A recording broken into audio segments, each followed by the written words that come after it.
For people that love music, going to a live show, concert, or festival is something that we all look forward to. We spend our hard earned money and then wait patiently for months for the event to arrive. I've been to countless live shows with every single one going smoothly and safely. I'm sure this is the same experience for most people. With that being said, however, there have been several concerts in Australia which have ended or were paused due to structural failures, poor planning, or people dying. Stay a while as I take you through 10 Australian concert disasters. At number 10, we have the Secret Garden Music Festival in Sydney. The festival took place in March 2014 at a property in Camden, about an hour south of Sydney. The festival hosted approximately 5,000 people, with the headliners including DZ Deathrays, the Rubens, and King Gizzard and the Lizard Wizard. The festival had been hit with heavy rain all through the day, with the garden stage closing earlier in the day as a result. The stage was later reopened. King Gizzard and the Lizard Wizard played 8 minutes of their set when the roof became dislodged, narrowly missing the band's drummer. The band later apologised for their set being cut short, joking about the stage roof almost chopping Cav's head off. The stage was then closed for the rest of the day permanently due to the structural failure being a safety hazard. At number 9, we have the Enmore Theatre in Sydney. Rapper Genesis Owusu was playing his set to a sold-out venue in March 2022. The crowd were enjoying the set by singing and dancing. The set was only 2 songs deep before the performance was stopped. The floorboards underneath the venue's carpet had given way, causing a massive visible dip. Venue staff quickly moved patrons away from the area. No injuries were sustained. The structural failure had been caused by heavy rain and excessive water as a result. The underlying venue structures had shifted. This was a major blow to patrons who had only recently seen a return to live music after COVID. The venue quickly got to work with repairs. At number 8, we have Festival Hall in Melbourne. Metal band Bad Omens were touring Australia in January 2025 earlier this year with support from House of Protection and Poppy. This was the band's first show of their tour down under. The support acts played their sets without an issue. It was now Bad Omens' turn to step up on stage. Everything was going extremely well until their final song before the encore. So many big bands these days are either touring with pyro or cannons of some kind to elevate their stage show. It definitely adds to the atmosphere, with it being no concern 99% of the time. This time would not be the case for Bad Omens. Multiple confetti cannons went off on time, with several tiles from the ceiling dislodging and landing on multiple patrons. Multiple people were injured, with injuries ranging from soft tissue damage to cuts and scrapes resulting in blood loss. The band were unaware of what had happened, leaving the stage and returning for their encore. To play devil's advocate here, this makes sense. Stage lights are incredibly bright, making it hard to see the crowd. It's definitely possible they didn't see what had happened. I couldn't find any details as to exactly how this happened. People have said that Festival Hall is overdue for a renovation. At number 7, we have the Blueprint Festival, located in a field in Ararat, Victoria. The event took place on the weekend of the 18th of September 2009, spanning 3 days and 3 nights. The Gray Brothers had dreamed of putting on a festival of their own with a love of Australian music. Bands including Jebediah and Calling All Cars were added to the lineup, amongst many others. Tickets were priced at $110, which is extremely cheap. The brothers had dreamed big, but it came crashing down very quickly.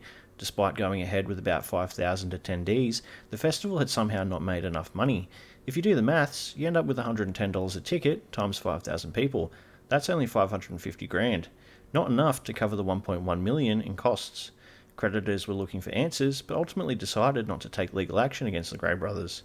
The brothers partially blamed the loss on selling only a quarter of what was intended for food and alcohol. It was claimed that some patrons brought their own in, with some alcohol being stolen from the organisers and then sold onwards. Only 34 security staff were hired to watch over 5,000 people. Some bands weren't paid for their performances. One of the brothers went bankrupt and still owed family and friends about $100,000. This should serve as a reminder to think twice about putting on a music festival. At number 6, we have the Sunbury Rock Festival.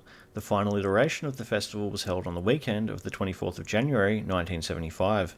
The festival had been located on a private property between Sunbury and Diggers Rest in Victoria for multiple years, with the ticket price going up every year. Attendance had been trending upwards from 72 to 73, peaking in 73 with an estimate of 60,000 patrons. Attendance had started to decline in 74, however, bringing in approximately 30,000 patrons. The final festival in 75 brought in approximately 16,000 patrons, which was attributed to the poor weather and rising cost of admission, which was $20. This was a massive jump from $6 in 72.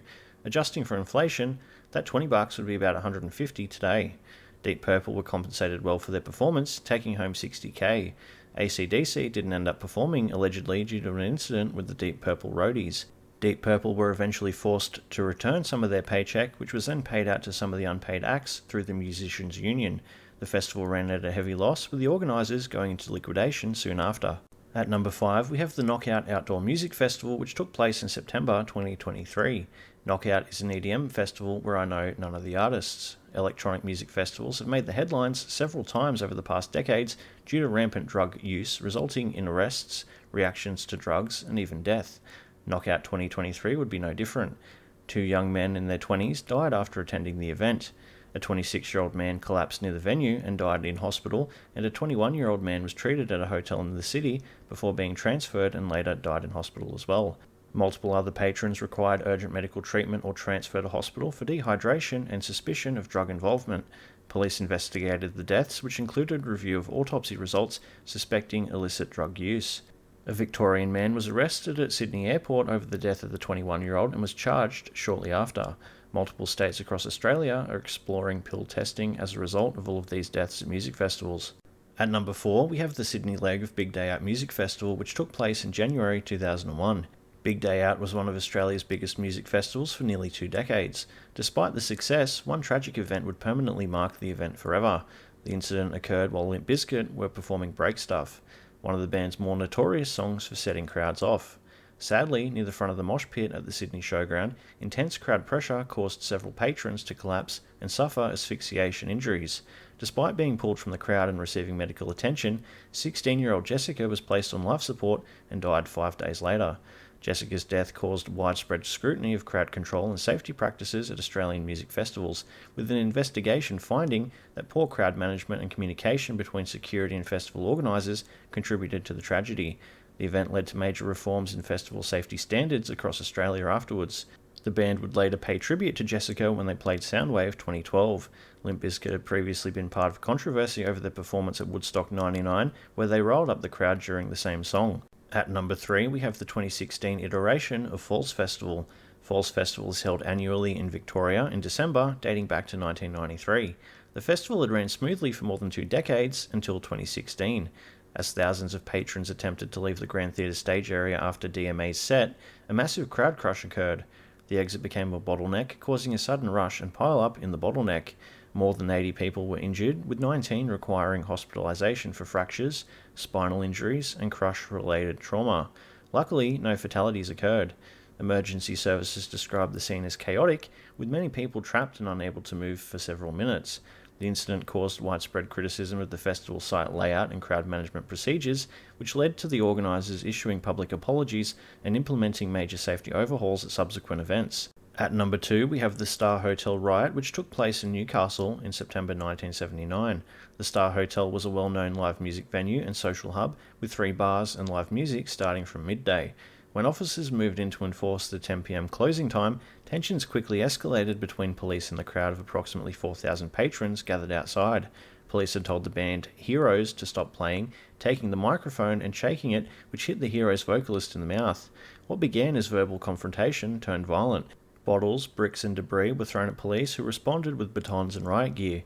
At least 1 police car was overturned and set alight, with more than a dozen people injured, including both officers and patrons. The riot, which lasted for several hours, became one of the most infamous civil disturbances in Australian history. It was later immortalised in Cold Chisel's song, Star Hotel. At number 1, we have the Whiskey Ogogo fire, which took place in Brisbane in 1973. The fire occurred in the early hours of the morning on the 8th of March in Fortitude Valley. Many patrons had attended to see a band called the Deltones. The fire resulted in the deaths of 15 people. Drums of petrol were lit on purpose in the building's foyer, trapping staff and patrons inside as toxic smoke filled the venue. The tragedy shook Australia, with the event becoming one of the country's worst mass murders. John Stewart and James Finch were later convicted of arson and murder. Both men claimed they were scapegoats in a large network of organised crime and police corruption. The case exposed criminal activity in Queensland's nightlife scene and has continued to generate controversy and speculation for decades, particularly after new evidence and coronial inquiries in the 2010s suggested others may have been involved. So there you have it, 10 Australian concert disasters that happened for multiple reasons, resulting in near misses, financial loss, or tragedy. Let me know what you think of the list down below in the comments, including any concert disasters I might have missed. If there's enough interest, I'll do another. Thanks for watching.